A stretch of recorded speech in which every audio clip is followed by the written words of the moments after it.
Sejam muito bem-vindos à série de estudos Aos Pés de Jesus. Aqui estamos novamente para poder aprender um pouco mais da Palavra do Senhor. E neste estudo que agora se inicia, peço a todos os ouvintes que me possam acompanhar numa oração. Pai amado, Deus de amor, vamos a Ti, Senhor, neste momento para Te agradecer o bom que és com cada um de nós. Te rogamos, Senhor, que a Tua misericórdia possa estar ao nosso alcance e que os nossos pecados possam ser lavados no sangue maravilhoso de Jesus. Te rogamos, Pai Celestial, que ao iniciar este estudo nos possas acompanhar, que ilumines o nosso cérebro, a nossa mente, o nosso coração, para podermos entender estas verdades, Senhor, e que elas possam ser reveladas aos nossos olhos.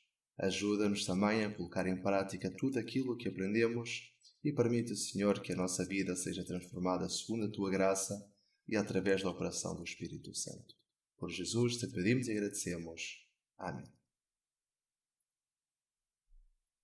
O estudo do dia de hoje intitula-se O Porquê da Situação Atual do Mundo. Há crise de toda a ordem no mundo. Há crise nos lares e nas famílias. Por exemplo, nos Estados Unidos, há mais de 6.500 divórcios por dia, mais de 1 milhão por ano. 6 em cada 10 mulheres, com as idades compreendidas entre os 30 e 40 anos, já se divorciaram pelo menos uma vez. Na França, 1 em cada 2 casamentos termina em divórcio. As nações também estão em crise.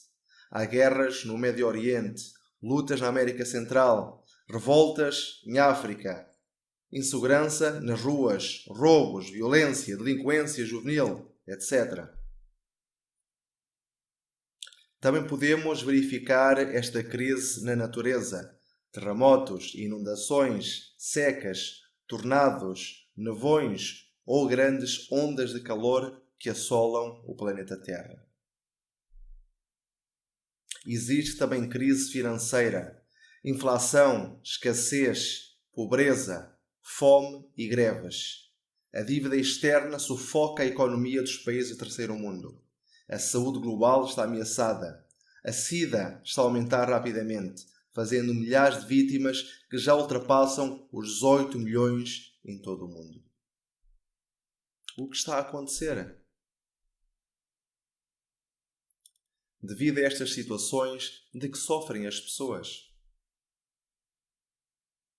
Lucas capítulo 21, versículos 25 a 26. Haverá sinais no sol, na lua e nas estrelas. Sobre a terra, angústia entre as nações e em perplexidade por causa do bramido do mar das ondas. Haverá homens que desmaiarão de terror e pela expectativa das coisas que sobrevirão ao mundo, pois os poderes dos céus serão abalados. Portanto, as pessoas nos dias de hoje sofrem muita angústia por tudo o que se vive no dia a dia, seja a nível de saúde, seja de guerras, seja as misérias que existem no planeta Terra. As pessoas sentem uma tristeza enorme.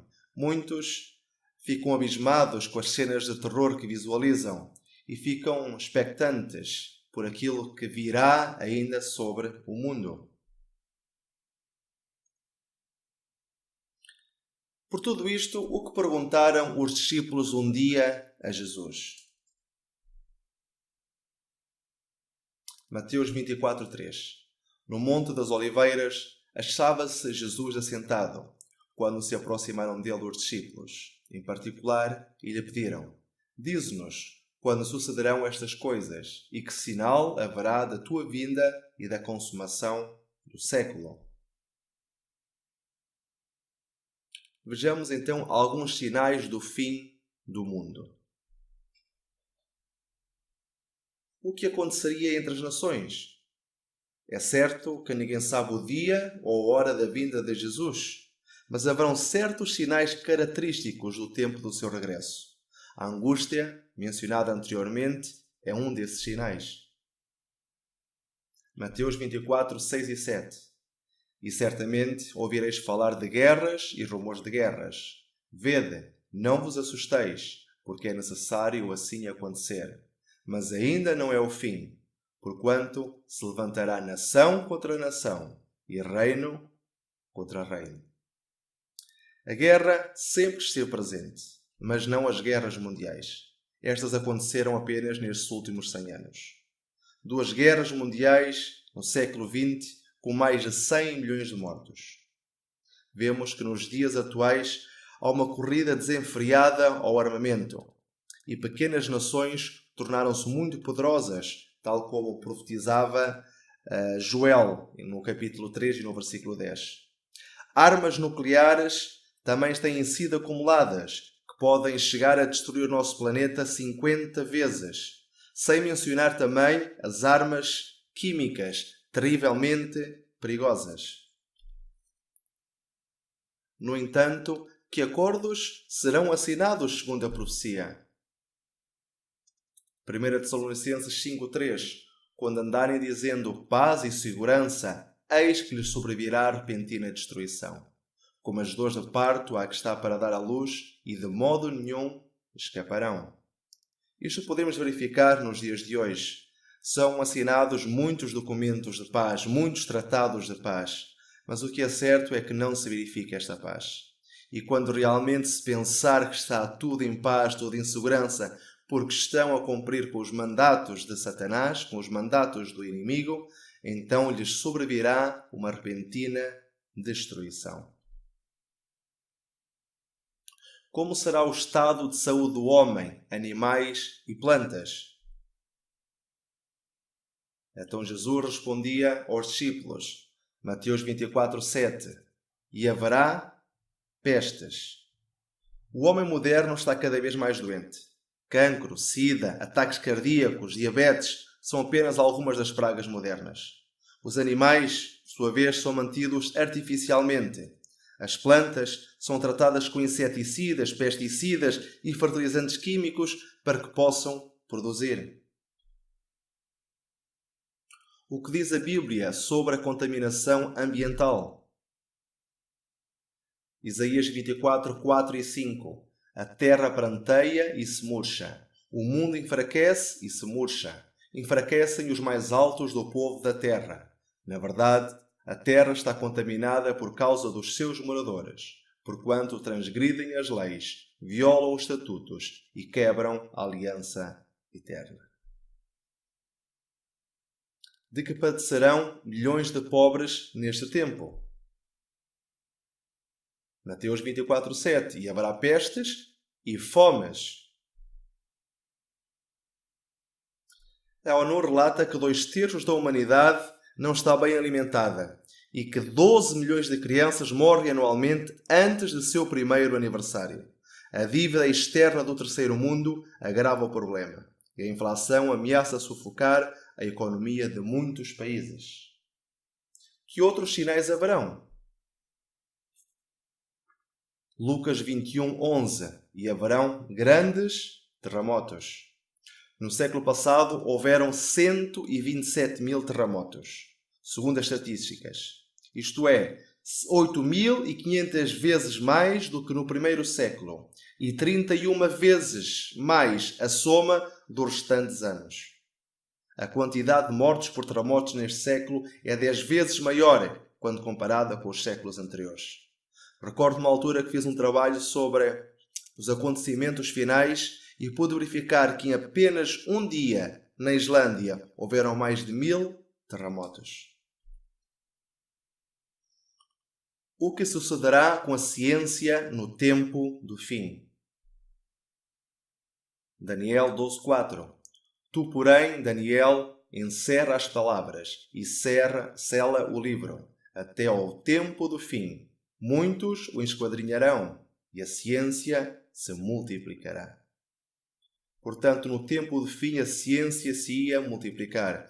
Isso temos verificado. Nestes últimos 100 anos, 150 anos, houve um boom enorme a nível de ciência e tecnologia, de saúde. As grandes descobertas foram efetuadas neste último século. Estava profetizado já que isso aconteceria no final do tempo.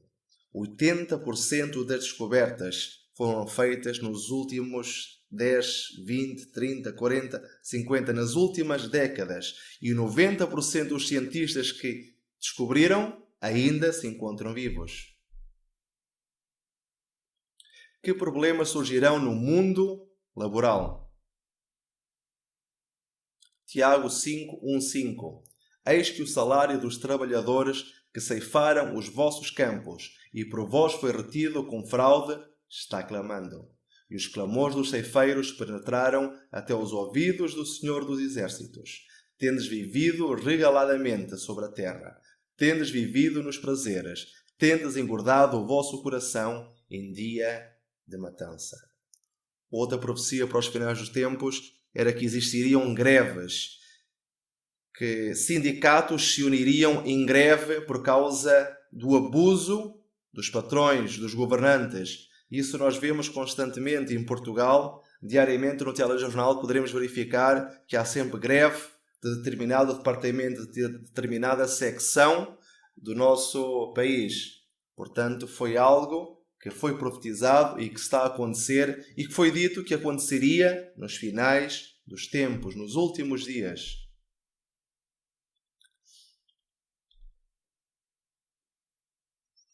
O amor ao prazer, sexo, violência e corrupção será semelhante a que época? Lucas 17, 26, 30. E como aconteceu nos dias de Noé, assim será também nos dias do Filho do Homem. Comiam, bebiam, casavam e davam-se em casamento, até ao dia em que Noé entrou na arca. Veio o dilúvio e consumiu-os a todos. O mesmo que aconteceu nos dias de Ló: comiam, bebiam, compravam, vendiam, plantavam e edificavam. Mas no dia em que Ló saiu de Sodoma, choveu do céu fogo e enxofre e destruiu a todos. Assim será no dia em que o Filho do Homem se manifestar. Portanto, tais como nos dias de Ló e de Noé, podemos verificar hoje em dia. As pessoas concentram-se no sexo, na diversão, na comida, na bebida. Compram, casam-se, dão-se em casamento, divorciam-se, voltam-se a casar. Isso era o que acontecia no tempo de Noé e no tempo de Ló. Infelizmente, o mesmo acontece hoje em dia. E nós vemos que a consequência dessa conduta no tempo de Ló e de Noé foi a destruição, seja por fogo, seja por água. Portanto, hoje, se cometemos o mesmo pecado, não poderemos esperar outro resultado que não essa mesma destruição. Que sinais haverão no mundo social? 2 Timóteo 3, 1-4. Sabe, porém, isto: nos últimos dias sobrevirão tempos difíceis, pois os homens serão egoístas, avarentos, jactanciosos, arrogantes, blasfemadores, desobedientes aos pais, ingratos, irreverentes, desafeiçoados, implacáveis, caluniadores, sem domínio de si, cruéis, inimigos do bem, traidores, atrevidos, infatuados, mais amigos dos prazeres que amigos de Deus. Verifiquem com atenção que o início do texto dizia que nos finais dos tempos, que nos últimos dias, os homens teriam estas características. Infelizmente, estas características são aquelas que nós podemos encontrar na sociedade na qual estamos inseridos. Que sinais se verão no mundo religioso? Aparência de piedade. 2 Timóteo 3,5. Tendo forma de piedade, negando-lhe, entretanto, o poder, foge também destes. Muitas pessoas, muitos religiosos, que afirmam esta piedade. Nós temos exemplo de várias denominações cristãs, onde pregam pela ajuda aos mais desfavorecidos, mas infelizmente vemos que estão rodeados de ouro esse que daria para retirar a fome do mundo, mas vemos que apenas têm a forma de piedade, mas negam essa piedade ao ser humano. Falsas doutrinas, 2 Timóteo 4, 3, 4. Pois haverá tempo em que não suportarão essa doutrina. Pelo contrário, cercar-se-ão de mestres segundo as suas próprias cobiças, como que sentindo coceira nos ouvidos, e se recusarão a dar ouvidos à verdade, entregando-se às fábulas. Outra das situações que poderemos analisar hoje em dia. As pessoas escolhem mestres, escolhem pastores, escolhem sacerdotes, segundo as suas próprias cobiças, segundo as suas próprias concupiscências, segundo os seus próprios desejos. Escolhem líderes que sabem que não os irão criticar pela sua conduta. E então escolhem esses líderes, esses mestres, para poderem seguir com a sua vida da maneira que querem e não segundo aquilo que Deus lhes pede. Falsos milagres. Porque virão muitos em meu nome dizendo, eu sou o Cristo, e enganarão a muitos. Levantar-se-ão muitos falsos profetas, e enganarão a muitos. Porque surgirão falsos cristos e falsos profetas, operando grandes sinais e prodígios, para enganar, se possível, os próprios eleitos. Temos vários casos, infelizmente, de pessoas que já se assumiram como sendo Jesus na Terra, que realizam realmente grandes sinais e prodígios, milagres, segundo elas. E diz aqui o texto que, se possível, enganariam os próprios eleitos. Convém recordar que Satanás muitas vezes utiliza as suas armas e utiliza estes seus servos para realizar estes milagres ou estes supostos milagres.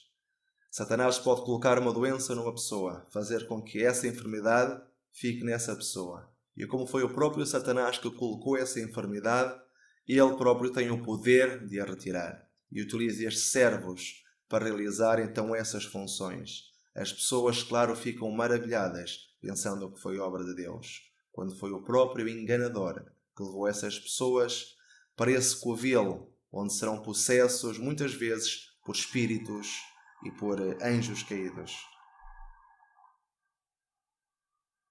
Falta de fé. Lucas 18:8. Contudo, quando vier o Filho do Homem, achará porventura fé na terra?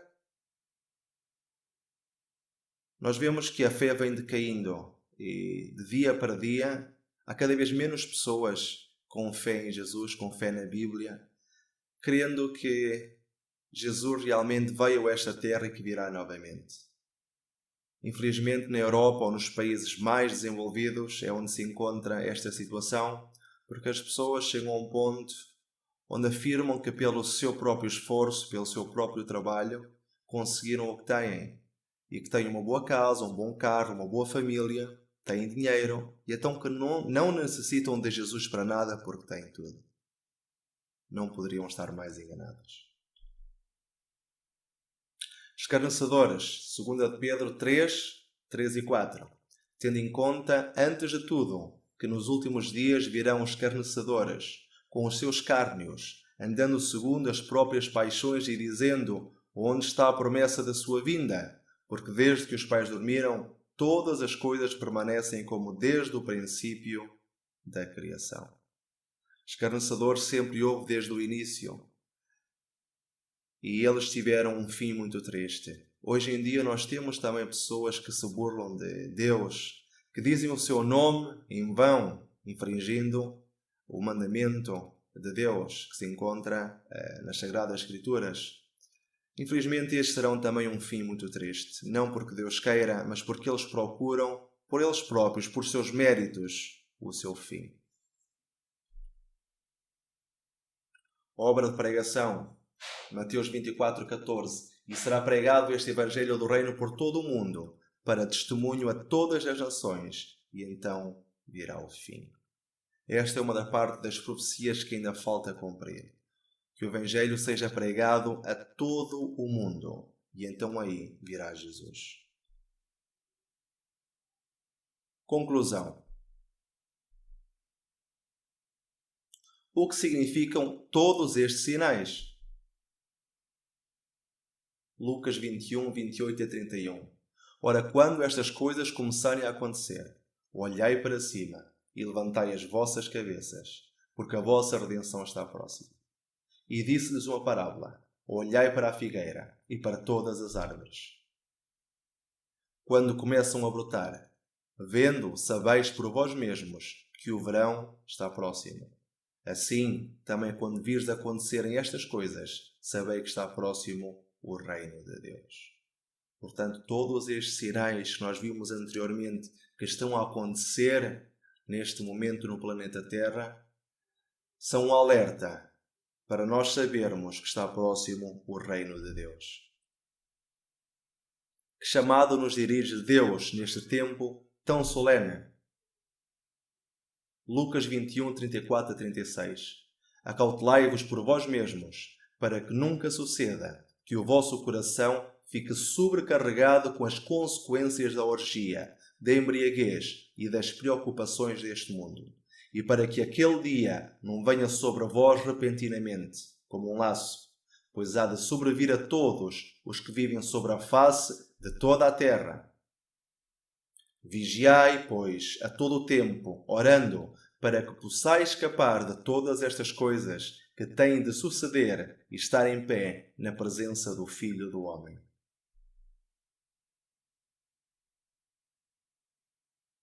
Portanto, cabe-nos a nós agradecer ao Senhor por ter enviado estes sinais e nos ter alertado quando os discípulos lhe questionaram sobre o que seria antes da sua segunda vinda. São sinais que estão a acontecer neste momento e que nós não estamos na ignorância. Portanto, cabe-nos vigiar e orar em todo o tempo para nos preparar para a vinda do nosso Senhor. Possa o nosso Pai Celestial abençoar cada um dos presentes, cada um dos ouvintes, para que a sua consagração possa ser plena e que o Espírito Santo vos possa encher a todos. E esta é a minha oração e o meu desejo em nome de Jesus. Amém.